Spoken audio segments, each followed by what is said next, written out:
Düşmanın gözünden duran əsgəri. Olsa da nə qədər keçilməz bir səddi, bircə həmlə ilə yaran əsgəri.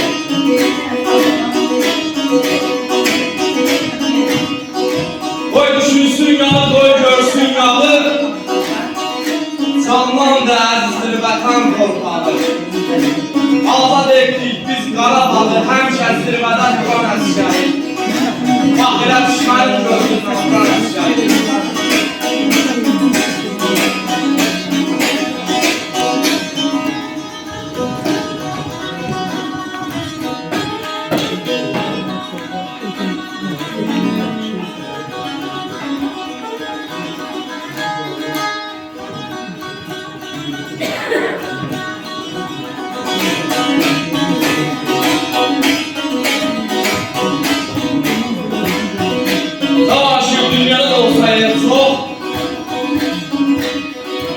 Ancaq Qarabağdan naşıvalar yox.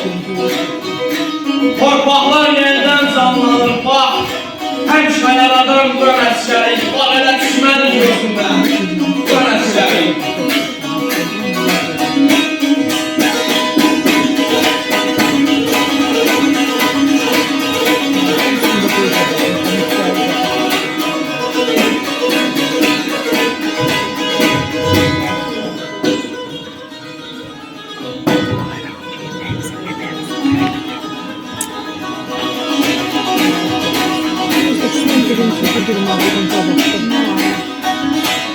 Benim kız bir yetmemden gösteriyor. Şeyde bir içindeydi ama restoran koymuş. Başa düşmedi ben de yani. 8 noyabr 2020 Zafer günü. Zafer tarihini yazıp zafer sevincini yaşamayan bunlar. Zafer gününüz mübarek.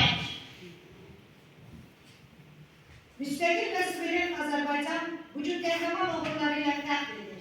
Azadlığımız, müstakilliğimiz, süverenliğimiz için Azerbaycan didikləri və şəhidlərinə minnətdarıq. Bugün Azerbaycan gələcəyə inamla baxır. Qarabağ yeniden canlanır.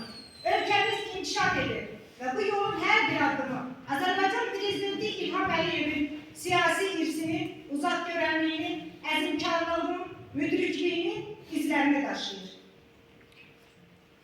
Zafer sadece bir qələbə deyil, zafer torpaq uğrunda birliğimizin simvolu, əsgərin addımında, ananın duasında, xalqın ürəyində yaşayan bir mücizədir.